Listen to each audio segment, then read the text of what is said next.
आज के इस वीडियो में कक्षा 12 के रसायन विज्ञान अध्याय 1 का महत्वपूर्ण सूत्र के बारे में बताया जाएगा। तो अध्याय का नाम है विलयन। विलयन में जो है कितने सूत्र आपको तैयार करना है, पूरे सूत्र को जो है आज के इस वीडियो में बताया जाएगा और आप सभी लोग इस वीडियो को एक बार पूरा जरूर देखिए। तो पहला जो सूत्र आपको तैयार करना है नारमालता। नारमालता क्या होता है, नारमालता का क्या फार्मूला होता है? तो नारमालता बराबर आपको सूत्र याद करना है। नारमालता बराबर होता है मात्रा बटा जो होता है तुल्यांकी भार होता है, मात्रा बटा तुल्यांकी भार, और आयतन जो है लीटर में, तुल्यांकी भार और यहाँ लिखेंगे बटा आयतन जो लिया जाता है वह लीटर में लिया जाता है। तो यहाँ लिख देंगे आयतन जो होता लीटर में होता है। क्या होता है? आयतन किस में लेंगे?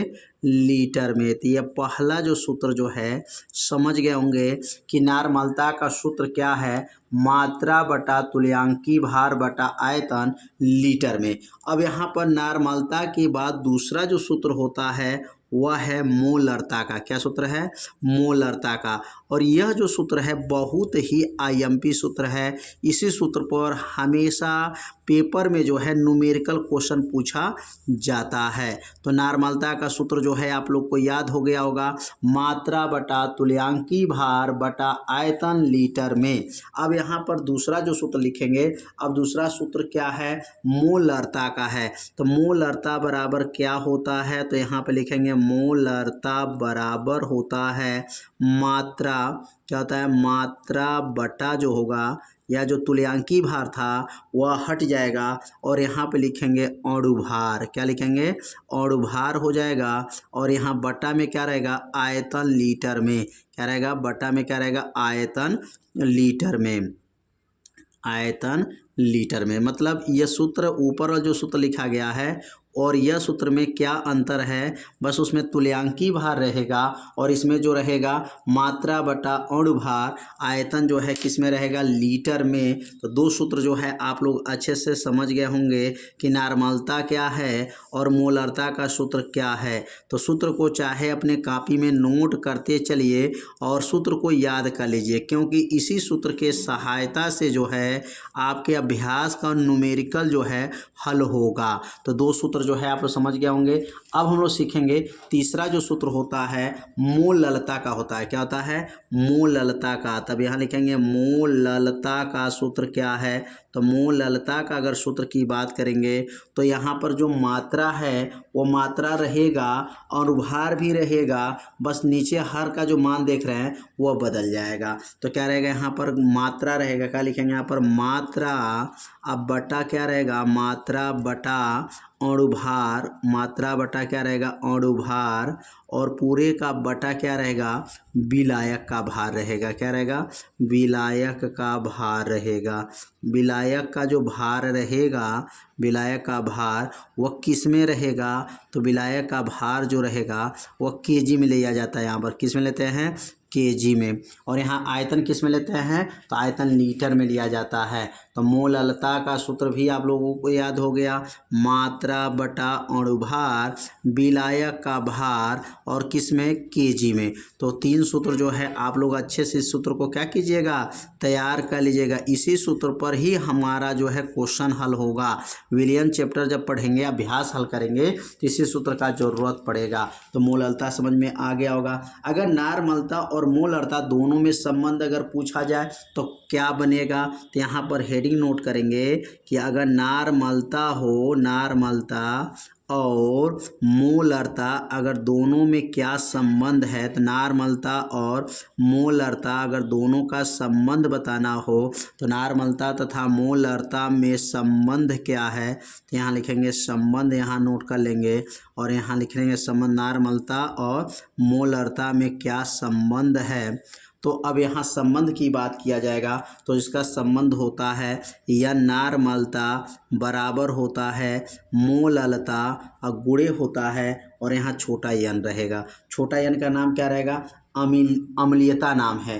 या इसको संयोजकता भी कहा जा सकता है। तो इसमें क्या संबंध है, यन बराबर यम गुणे यन, यन का नाम नार्मलता और यम का नाम मोलरता, और छोटा यन का नाम अगर लिखना चाहें तो यहाँ छोटा यन का नाम भी लिख लीजिए कि छोटा यन का नाम क्या है इसमें, तो लिखेंगे अम्लीयता है। क्या है, अम्लीयता है, अम्लीयता, या आप इसको कह सकते हैं, या उसको कह सकते हैं क्षारीयता। क्या कह सकते हैं, क्षारीयता, अम्लीयता बोल सकते हैं, क्षारीयता बोल सकते हैं, या संयोजकता भी कहा जा सकता है। ये अगर संयोजकता दिया तभी यहाँ पर यन से ही प्रदर्शित करेंगे। तो अम्लीयता, क्षारीयता और संयोजकता, यह किसका संबंध है, तो नार्मलता और मोलरता में क्या संबंध है, तो सूत्र समझ में आ गया होगा कि यन बराबर क्या होता है, यम गुणे यन होता है। अब अगला जो सूत्र है विलेय का मोल प्रभाज, यह सूत्र भी बहुत ही महत्वपूर्ण है। तो विलेय का अगर मोल प्रभाज की बात करेंगे तो विलेय का जो मोल प्रभाज है, अब इसका सूत्र क्या है, विलेय का मोल प्रभाज, तो लिखेंगे विलेय का अगर मोल प्रभाज के सूत्र की बात करेंगे तो यहाँ पर स्मॉल यन और यहाँ स्मॉल यन प्लस कैपिटल यन होता है। किसका सूत्र लिखे हैं, विलेय का मोल प्रभाज कहिए या मोल अंश कहिए, मोल अंश मोल प्रभाज एक ही नाम है। तो विलेय का मोल प्रभाज का सूत्र क्या है, छोटा यन बटा छोटा यन प्लस बड़ा यन, ये किसका सूत्र हो गया, तो कहेंगे विलेय का यह मोल प्रभाज का सूत्र है। अब यहाँ पढ़ेंगे अगला जो सूत्र रहेगा वह रहेगा विलायक का मोल प्रभाज। क्या रहेगा, यहाँ पर लिखेंगे विलायक का मोल प्रभाज। अब विलायक का मोल प्रभाज क्या है, तो विलायक का अगर मोल प्रभाज की बात करेंगे तो इनका सूत्र क्या बनेगा, तो विलायक का मोल प्रभाज का जो सूत्र बनेगा, जहाँ पर छोटा यन था अब वहाँ पर बड़ा यन हो जाएगा और हर वही रहेगा यन प्लस यन। अंतर क्या देख रहे हैं, उसमें छोटा यन और इसमें क्या रहेगा, बड़ा यन रहेगा। तो विलेय का मोल प्रभाज या मूल अंश कहिए और यहाँ पर विलायक का मोल प्रभाज, दोनों सूत्र जो है आप लोग अच्छे से समझ गए होंगे कि दोनों सूत्र में क्या अंतर है। तो दोनों का मोल प्रभाज आपको सूत्र याद रखिएगा। अगर हम कहा जाए कि विलेय का मोल प्रभाज और जो है विलायक का मोल प्रभाज का योगफल कितना होता है, तो विलेय का मोल प्रभाज और विलेय का मोल प्रभाज को जोड़ दिया जाए और जो है विलायक का मोल प्रभाज अगर जोड़ देंगे तो किसके बराबर हो जाएगा, तो विलायक का मोल प्रभाज अगर दोनों को मिलाया जाए तो वह 1 के बराबर होता है। किसके बराबर होता है, वह हो जाएगा 1 के बराबर है। विलेय का मोल प्रभाज और विलायक के मोल प्रभाज का योगफल कितना होता है, तो विलेय का मोल प्रभाज और विलायक का मोल प्रभाज का योगफल जो होता है वह 1 होता है। तो यह सूत्र जो है आप लोग अच्छे से समझ रहे होंगे। दोनों को मिला दिया जाए, दोनों को जोड़ेंगे तो किसके बराबर होगा, वह जो है 1 के बराबर हो जाएगा। तो सूत्र जो है यहाँ पर मोल प्रभाज का यहाँ 3 सूत्र बताया गया। तीनों सूत्र जो है आप लोग अच्छे से समझ गए होंगे। जो इसमें जो यन है, छोटा जो यन दिखाई दे रहा है वह यन का नाम क्या है, तो यन का नाम है विलेय का जो है मूलों की संख्या। छोटा यन का नाम क्या है, विलेय का मूलों की संख्या, मूलों की संख्या है। छोटा यन का नाम हो जाएगा विलेय की मूलों की संख्या। और विलायक के जो है बड़ा यन का नाम क्या है, तो बड़ा यन का नाम हो जाएगा यहाँ पर विलायक की मूलों की संख्या। क्या हो जाएगा यहाँ पर, विलायक के मूलों की संख्या, विलायक का मूलों की संख्या, विलायक के मूलों की संख्या। तो विलेय की मूलों की संख्या और विलायक के मूलों की संख्या, तो यह दोनों के जो है सूत्र आप लोग समझ में आ गया। छोटा यन का नाम विलेय के मूलों की संख्या और बड़ा यन का नाम क्या है, विलायक के मूलों की संख्या है। अगर यहाँ छोटा यन किसके बराबर होगा, तो छोटा यन जो है बराबर हो जाएगा, छोटा यन किसके बराबर होगा, तो छोटा यन बराबर W बटा यम, भार बटा अणुभार होता है। भार बटा क्या होता है, अणुभार हो जाएगा। यहाँ पर तीनों मान स्मॉल में रहेगा और यहाँ तीनों मान जो है बड़ा रहेगा, मतलब यहाँ कैपिटल में रहेगा। W बटा क्या रहेगा, यम रहेगा। भार बटा अणुभार, मतलब मोलों की संख्या कैसे निकाला जाता है, तो यहाँ पर भार बटा अणुभार के सहायता से यह विलेय के मोलों की संख्या और यह विलायक के मोलों की संख्या निकाला जाता है। अब अगला हम लोग सूत्र पढ़ेंगे, द्रव्यमान प्रतिशत क्या है। यहाँ पर लिखेंगे द्रव्यमान प्रतिशत का सूत्र क्या है, तो यहाँ लिख लेंगे द्रव्यमान प्रतिशत बराबर क्या होता है, तो लिखेंगे द्रव्यमान प्रतिशत का दूसरा नाम होता है, इसको या करके लिख सकते हैं, भार बटा भार प्रतिशत। भार बटा क्या हो जाएगा, भार प्रतिशत होता है। अब इसका फार्मूला क्या बनता है, तो द्रव्यमान प्रतिशत या भार बटा भार प्रतिशत का सूत्र क्या बनेगा, तो बहुत आसान है। कैसे लिखेंगे, यहाँ पर विलेय का जो भार है, क्या लिखेंगे, विलेय का भार, विलेय का भार हो जाएगा, और यहाँ लिखेंगे बटा विलेय का भार बटा, और वो भी किस में लेंगे, तो विलेय का भार जो है ग्राम में लेना है, जीएम में लेना है, ग्राम में रहेगा, और विलयन का भार रहेगा, क्या रहेगा यहाँ पर, विलयन का भार, और वो भी किस में रहेगा, तो विलयन का भार जो रहेगा वह भी ग्राम में रहेगा। तो विलयन का भार जो है जीएम, दोनों का राशि बराबर होना चाहिए, ग्राम में होना चाहिए, और गुणे क्या रहेगा, 100 रहेगा। तो विलेय का भार ग्राम में और विलयन का भार भी ग्राम में। ये किसका सूत्र है, तो यह सूत्र बन गया, किनका सूत्र है, द्रव्यमान प्रतिशत कहिए या भार बटा भार प्रतिशत कहिए। यहाँ पर लिख सकते हैं भार बटा भार परसेंट, क्या लिख सकते हैं, भार बटा भार परसेंट का यह फार्मूला बन गया। इसी को कहा जाएगा द्रव्यमान प्रतिशत कहा जाता है, इसी को क्या कहते हैं, द्रव्यमान प्रतिशत भी कहा जाता है। तो भार बटा भार प्रतिशत का दूसरा नाम द्रव्यमान प्रतिशत होता है। तो सूत्र को आप लोग पहले नोट कर लीजिए, इसी सूत्र पर न्यूमेरिकल भी हल करके दिखाएंगे। अब अगला जो यहाँ पर पढ़ेंगे, अगला सूत्र क्या है, तो लिखेंगे यहाँ पर भार बटा आयतन परसेंट, क्या लिखेंगे यहाँ पर, अगला जो बनेगा भार बटा आयतन प्रतिशत। तो भार बटा अगर आयतन प्रतिशत का सूत्र बनाना है तो कैसे बनेगा, देखिए ऊपर लिखा है भार, नीचे लिखा है आयतन, तो ऊपर क्या आ जाएगा, विलेय का भार, क्या आ जाएगा यहाँ पर, विलेय का भार हो जाएगा, विलेय का भार, वो भी विलेय का भार किस में चाहिए, तो विलेय का भार जो है जीएम में चाहिए, किस में, जीएम, ग्राम में चाहिए, बटा हो जाएगा। अब नीचे आयतन है, तो नीचे आयतन है तो क्या बन जाएगा यहाँ पर, विलयन का जो है आयतन हो जाएगा, या विलयन का भार आयतन लिख सकते हैं, यहाँ पर क्या लिखेंगे, विलयन का आयतन, और वो भी किस में निकालना है, तो विलयन का जो आयतन निकाला जाएगा वह एमएल में रहेगा, मिलीमीटर में रहेगा, आयतन किस में रहेगा, एमएल में, और गुणे क्या रहेगा यहाँ पर, गुणे 100 रहेगा, क्योंकि परसेंट निकालना है, इसलिए भार बटा आयतन का सूत्र क्या बनेगा, विलेय का भार बटा विलयन का आयतन, वो भी किस में ज्ञात करना है, यहाँ पर ग्राम में, और यहाँ पर नीचे किस में, एमएल में ज्ञात करना है। तो उम्मीद करते हैं ये आप लोगों को सूत्र अच्छे से समझ में आ रहा होगा। तो पहले सबसे पहला काम क्या करेंगे, इस चैप्टर का आपको सूत्र याद करना है। सूत्र याद रहेगा तो न्यूमेरिकल हल करने में आपको दिक्कत नहीं होगा।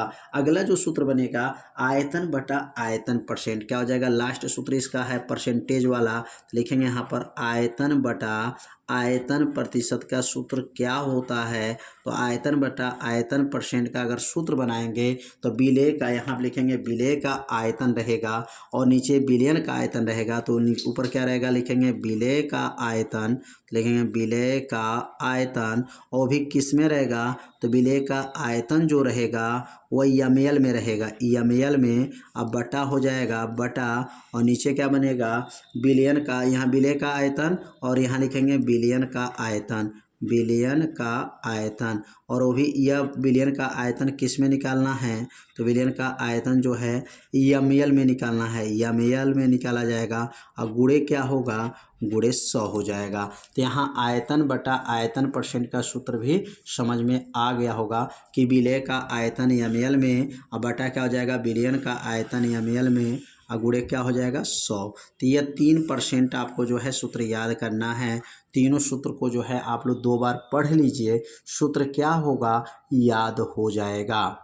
अब अगला जो सूत्र होगा पीपीएम का सूत्र होगा, पीपीएम, पीपीएम का मतलब होता है पार्ट पर मिलियन। पीपीएम में सांद्रता, पीपीएम में सांद्रता का सूत्र क्या है, तो पीपीएम में अगर सांद्रता का सूत्र बनाना है तो कैसे सूत्र बनेगा, अब सूत्र को समझेंगे। यहाँ पर लिखेंगे, यहाँ पर विलेय का भार, क्या रहेगा यहाँ पर, विलय का भार, विलय का भार। और विलय का भार किस में लेना है, तो लिखेंगे विलय का भार यहाँ रहेगा ग्राम में, ग्राम में पूरे का बटा हो जाएगा, पूरे का बटा हो जाएगा। और यहाँ लिखेंगे बिलियन का भार, क्या हो जाएगा, बिलियन का भार, यहाँ लिखेंगे विलियन का भार, विलियन का भार। और ये भी किस में रहेगा, तो विलियन का भार ये भी ग्राम में रहेगा, ग्राम में। और गुणे क्या हो जाएगा, गुणे 10 के पावर 6 घात हो जाएगा, 10 के पावर क्या हो जाएगा, 6 घात, ppm सांद्रता। विलय का भार ग्राम में, विलयन का भार ग्राम में, और गुणे 10 के पावर क्या है, 6 घात। ये किसका सूत्र हो गया, ppm, पार्ट पर मिलियन इसको कहा जाता है। पार्ट पर मिलियन का सूत्र क्या है, तो कहेंगे विलय का भार बटा क्या होता है, बिलियन का भार, और दोनों किस में चाहिए, ग्राम में, और गुणे 10 के पावर क्या है, 6 हो जाएगा। अब अगला जो सूत्र बनेगा यहाँ पर ppb का सूत्र बनेगा, ppb में सांद्रता, पार्ट पर, यहाँ पर देखिए पार्ट पर मिलियन, पार्ट पर बिलियन, ठीक ना, यहाँ मिलियन है यहाँ पर बिलियन है, बस थोड़ा सा अंतर है। अब यहाँ पर इनका जो सूत्र क्या बनेगा, तो यहाँ पर सूत्र क्या बन जाएगा, तो वही सूत्र रहेगा, बस अंतर क्या है, यहाँ पर बस जहाँ पर 10 के पावर 6 है वहीं पर 10 के पावर 9 हो जाएगा। तो क्या लिखेंगे यहाँ पर, सूत्र हो जाएगा विलय का भार, विलय का भार। और किस में लेंगे विलय का भार, तो विलय का भार ग्राम में ही रहेगा, ग्राम में। और यहाँ बटा हो जाएगा, बटा बिलियन का भार, क्या हो जाएगा, बटा बिलियन का भार। और बिलियन का भार, और वो भी किस में लेंगे, तो बिलियन का भार जो रहेगा वह ग्राम में रहेगा, ग्राम में। और गुणे क्या रहेगा, 10 के पावर 9, यहाँ 6, तो यहाँ पर क्या रहेगा 9, जो है मिलियन और बिलियन में अंतर बस 6 घात, और क्या रहेगा 9 घात, या 9 घात इस पर रहेगा, उस पर 6 घात रहेगा। दोनों सूत्र जो है आप लोग अच्छे से समझ गए होंगे, कितना आसान सूत्र है। 6 घात को याद कर लीजिए और 9 घात को याद कर लीजिए, दोनों सूत्र आपको क्या हो जाएगा, याद हो जाएगा। तो अब अगला सूत्र समझेंगे, अगला सूत्र क्या है, बायल वांट हाफ का नियम। क्या है, बायल वांट हाफ का नियम, बायल वांट हाफ का नियम, बायल वांट हाफ का नियम। तो बायल वांट हाफ का क्या नियम है, तो बायल वांट हाफ का अगर नियम की बात करेंगे तो क्या सूत्र बनाए थे बायल वांट हाफ ने, तो बायल वांट हाफ का सूत्र होता है P समानुपाती C होता है। अगर P बराबर होगा तो यहाँ KC हो जाएगा, K क्या है, एक स्थिरांक हो जाएगा। तो बायल वांट हाफ का नियम जो है P समानुपाती C, P का नाम दाब हो जाएगा और C का नाम सांद्रता है। तो परासरण दाब सांद्रता के क्या है, समानुपाती हैं, और समानुपाती को हटाएंगे तो यहाँ पर K एक क्या है, स्थिरांक है। तो बायल वांट हाफ का नियम समझ में आ गया होगा। तो अब अगला जो सूत्र याद रखेंगे, चार्ल्स वांट हाफ का सूत्र क्या है, तो चार्ल्स वांट हाफ का अगर सूत्र की बात करें तो चार्ल्स वांट हाफ का अगर सूत्र है या नियम लिख सकते हैं, क्या इनका नियम है, तो चार्ल्स वांट हाफ का अगर नियम की बात करेंगे तो P यह समानुपाती C था, तो यहाँ पर जो हो जाएगा P समानुपाती T हो जाएगा, P समानुपाती T हो जाएगा। बस अंतर क्या है, उसमें C है तो इसमें T है। परासरण दाब परम ताप के समानुपाती होता है। P बराबर यह हो जाएगा KT, जहाँ K क्या है, स्थिरांक है। तो यह बायल वांट हाफ का नियम, यह बन गया चार्ल्स वांट हाफ का नियम।